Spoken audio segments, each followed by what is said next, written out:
Hello, everybody. In this last week of our course, we've turned our attention to the future. And in the first two lectures, I made 4 predictions that, as I said, you can take to the bank. Of course, I cheated because they were all very vague. There will be environmental problems. Well, duh.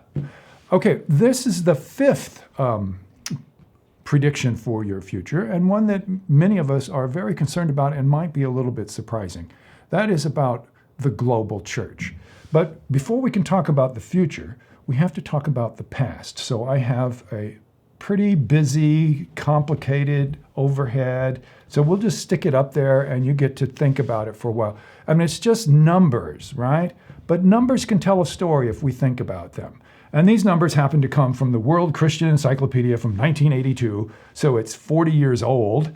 And someone might ask, well, how in the world does anybody get these kind of numbers? They're estimates. Experts who made estimates. Still, there's a story to be told here. So if we look at you can see the continent, Africa, Asia, Europe, Russia, and the years. In the year 500, it's estimated by scholars that the Christian movement had 8 million followers in Africa, 21 million followers in Asia, and maybe 14 million followers in Europe. For those of you who read your New Testaments, this is not very surprising. The church grew immediately in the first century in what we call Asia Minor and in what we call Palestine. So in Asia, and some missionaries, according to church tradition, went east, even to India in the first couple of generations.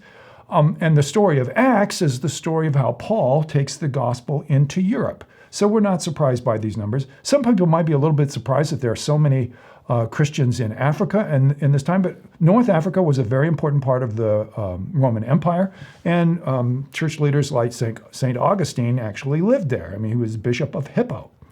Okay, so church growth, early Christian years, first 5 centuries. Year 1000, something has changed. Think about this. Christian numbers in Africa have gone down to 5 million, we're estimating. They have gone down in Asia to maybe 16 or 17 million, but they have doubled in Europe. Now, what is the explanation for this? First of all, Christian growth and missionary work in Europe as they go from what the Romans called Gaul into Northern Europe. Now, remember, in this period of time, the Roman Empire has dissolved and gone away, so now we have bold missionaries like St. Patrick going to Ireland, or others going to, try to take Christianity to Vikings of all people. But what is about the downward trend among Christians in Africa and Asia? Now, if you think about your history, that's actually very easy to explain. In the 8th century, Islam explodes into the world, and it's a military expansionist religion and takes over the Middle East, what we would call near Asia, and takes over in Africa. Now, it's not actually true that the Islam oppressed the Christians very much. It's not like they put them to death or anything, but they were definitely second-class citizens. And so under Islamic rule, Christian numbers went down. That explains that. Year 1200, the next part of our chart. Christian numbers in Africa continue to decline till only 2.5 million. Christian numbers in Asia have gone up to 21 million again. And of course, Christian numbers in Europe and Russia have continued to grow exponentially. What's the explanation here? Again, if you remember your history, the Crusades. Europeans, under the leadership of some warrior popes and some ambitious kings, had sent armies to conquer what they called the Holy Land, Palestine, to bring parts of Asia under Christian control, so Christian population had gone up there. Year 1500, the Christian population on Africa has dwindled still further, down to just 1 million. The Christian population in Asia has disappeared practically, and the Christian numbers in Europe and Russia have expanded tremendously. Again, if you know your history, you know the reasons why.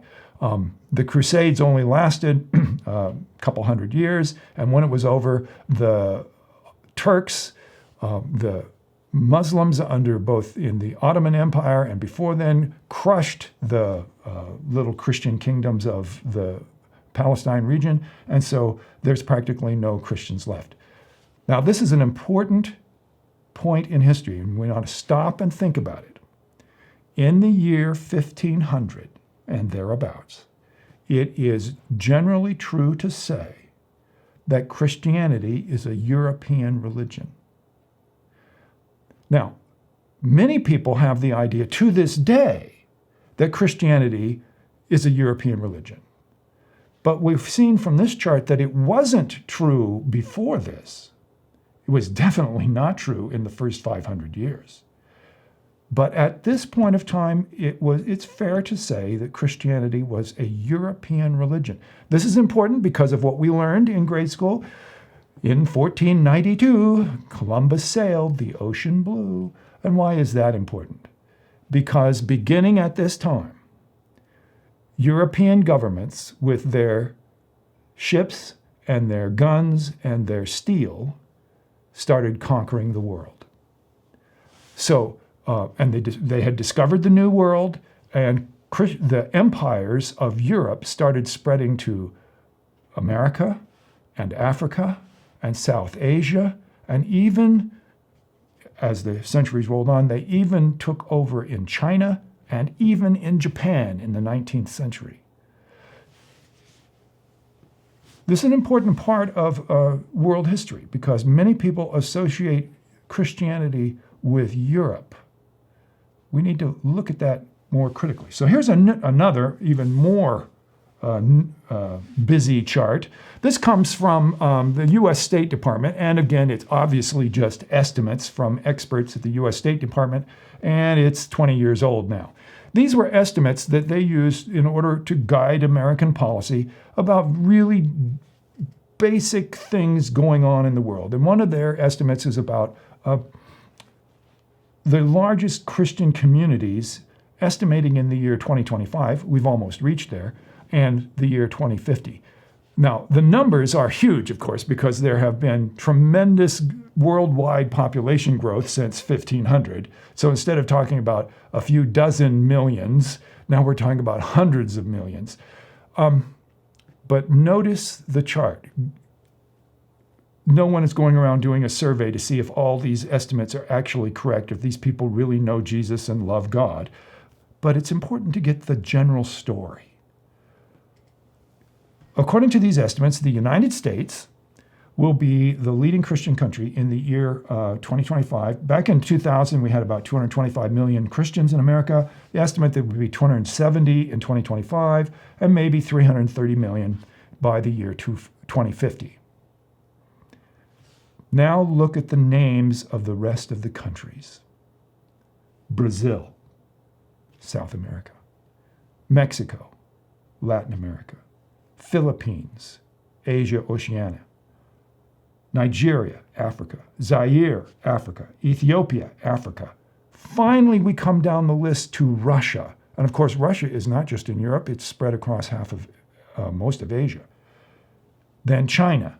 And finally, at the bottom of the list, we finally get a European country, Germany. And notice that the estimate back in 2000 was that the Christian population in Germany would stay about the same, about 60 million people, maybe a little less.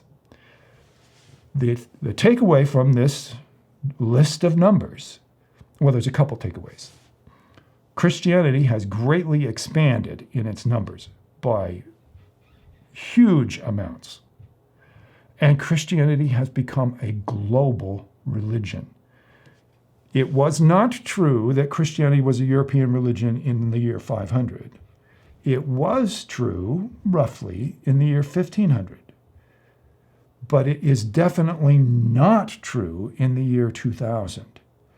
Something has changed drastically in Christian history in the last 500 years. What changed? Well, partly, I already told the story. European empires, they made, let's be brutal about it, they made slaves out of people in Africa and South America and slaughtered them by the millions. but they also took their religion and introduced them to Christianity.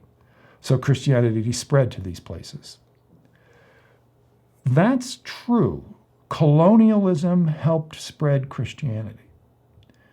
The part that doesn't get told very often is that colonialism didn't succeed as much as missionary activity did in the 19th century. Suddenly there's this, well, not beginning in the 19th century, it really starts in the 18th century in places like Germany, in Europe, where there becomes an emphasis on voluntary missionary activity, not associated with any empire or government. It starts in the 1700s, grows tremendously in the 1800s, the 19th century, and then to everybody's surprise, it gets much larger in the 20th century. So in many history books, you will find that Christian expansion is attributed to European colonialization. That's true. Christian expansion should be attributed even more to missionary activity. Now, as philosophers, we need to think about this, and I'm going to introduce a myth. This is the myth of inevitable secularization. Now, I'm using myth in the typical way we do in academia. Myth is not something that's false. It's a belief that many people have that influences the way they think about other things and what they do. And here is the myth. Education, prosperity, and modernization inevitably lead to secularization. You will find this idea in many of our sociological textbooks. It is an expectation that lots of academics have. More than that, it's an expectation that many people in the churches have. Think about people in your own church. Are some of them worried that, as we get prosperous, as we get educated, as we become modern people, somehow in that we're going to lose the faith? So people can believe in the myth of inevitable secularization, whether they are theists or atheists, whether they're practicing Christians or just nominal Christians. Many people have this belief. And there is evidence for it. Because in Europe, in the 19th and 20th centuries, secularization did happen.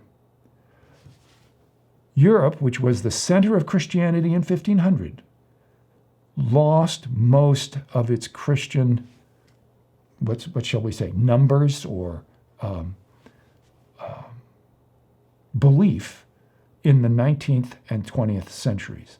So that in the countries that sent out all those missionaries or sent out those colonial armies, Spain, even Belgium, little Belgium had a world empire at one time, certainly England and Germany and France. In all of these countries, the church has much less populous and much less influential. So, it is true. In the centuries of modernization, the church has stumbled in Europe. Many people expect this to be true in the United States, and many sociologists are troubled by the fact that it hasn't yet happened. I mean, they've been predicting it for a long time, and it hasn't yet happened in the United States. There are various places in the United States, like Oregon, where it seems to be happening pretty well. This is fitting with our idea that our myth of inevitable secularization, that the religion in general and Christianity in particular will subside. So there is some evidence in the United States. But what about South Korea? Let's take this example. Imagine South Korea in 1953. The Korean War has taken place with armies, first the North Korean army, then the UN army, then the Chinese army, marching back and forth. And the US Air Force supplying lots of bombs. In 1953, South Korea was a peasant, bombed out, poor Shinto country. What has happened in the years since 1953? It has become, at least South Korea, North Korea is a different story because of their government. South Korea has become educated, prosperous, very industrial, and mostly Christian. In the 21st century, more Christian missionaries come out of the United States than any other country. The United States has 250 million Christians. The second most, South Korea. So here is evidence directly refuting the myth of inevitable secularization. Here is a country that went from being poor and militarily very damaged and uneducated to becoming educated and rich and prosperous and industrial and modern and Christian. So we need to be careful about the myth of inevitable secularization. It is a myth that is believed in academia and in many churches. It's just believed by many people. It's not necessarily true. So now finally we're moving into predictions for your future. Let's make some distinctions over the use of the word secular, and this comes from Charles Taylor, a very important book, A Secular Age. We will confuse ourselves less, says Taylor, if we divide out three different meanings of the word secular. First, there's what we call disestablishment. This means where the church is no longer attached to the government. On this meaning of secular, the United States is secular because from Virginia on, the colony of Virginia on, we have not had an official church. But England is still a case of an established church because the Church of England, the Queen is the head of the Church of England. They have an official church in England, even though maybe 10% of the people go. So that's one meaning of secular, whether or not you have an established church. A second meaning of secular is much more important, and this is the myth of inevitable secularization. This is the belief that many people have that modernization will eliminate religion eventually. It has to. Once we become scientific, we can't believe that stuff anymore. That is a belief that many people have. It's a different meaning of secular. A third meaning of secular that Taylor points to is far more pervasive. It says to live in a secular age is to live where you know that you have a choice, and everybody has a choice. That religious commitment in this kind of a secular culture is optional. If we sort out these different meanings of secular, we'll be much less likely to believe in the myth of inevitable secularization. Okay, on to the future. First fact that we need to realize, Christianity is a global religion. It is not a European religion. In the last 500 years, a transformation has taken place. It is not a white man's religion. Number two, in fact, Christianity is far bigger, and underline far bigger in the global south than in the global north. Now here I'm using south and north as I did in the first lecture this week. The south means, or the north means the countries, basically the rich countries north of the equator, and the south means the poorer countries tending to be south of the equator. And of course there are exceptions. New Zealand is a north country, even though it's in the south. Christianity is much bigger in the south than in the north. Number three, as I've been stressing, the thesis of secularization is not proven. And number four, worldwide migration makes it hard to predict things.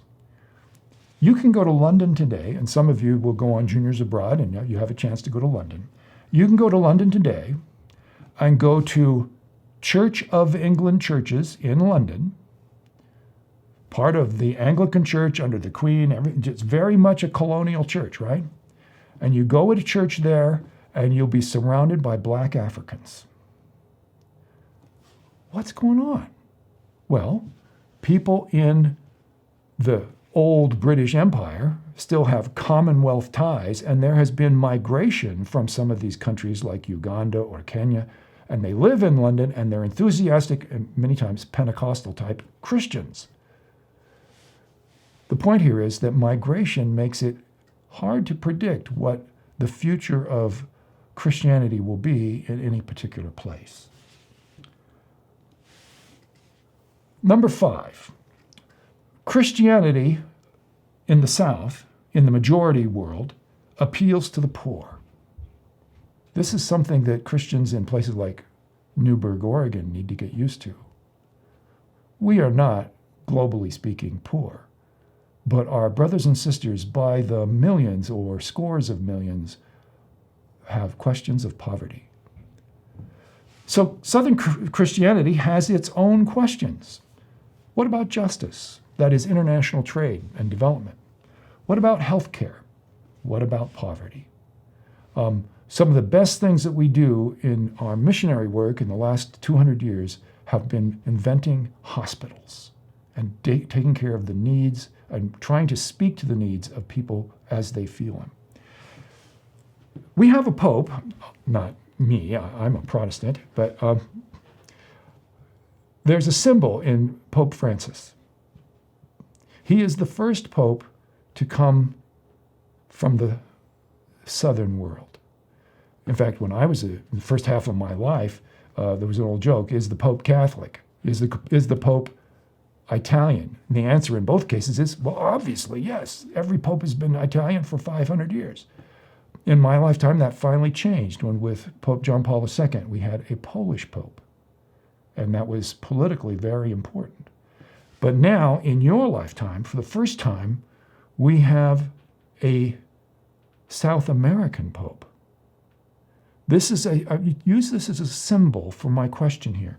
How can Northern Christians, that includes me and probably most of you, get used to Southern leadership?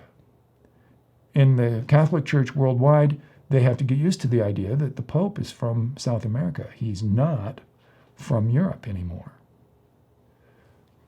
What about our institutions, things like universities or schools or hospitals or mission organizations? Can we get used to the idea that the majority of Christians are in the South and the leadership of the world church will probably come from the South? What will happen there? That's going to be a question in your lifetime. Christianity is still growing. Unlike the method of inevitable secularization would have you believe, Christianity is increasing in the world. But so is Islam. And this leads to conflicts, sometimes very pointed conflicts. We've seen in recent years when Boko Haram kidnaps a bunch of Christian girls, for instance. How should Christians think about our relationship with Islam in many places in the world? This lecture is not to give you answers, it's to tell you what's going to happen and give you questions to think about. Christianity most likely will continue to grow throughout your lifetime. It will have new leadership from the South, facing questions of the Southern Church. And one of those questions is its relationship to Islam. I hope you've enjoyed this course. I hope you enjoyed this lecture. Some of these materials will be on the final. So study well this week. Thank you.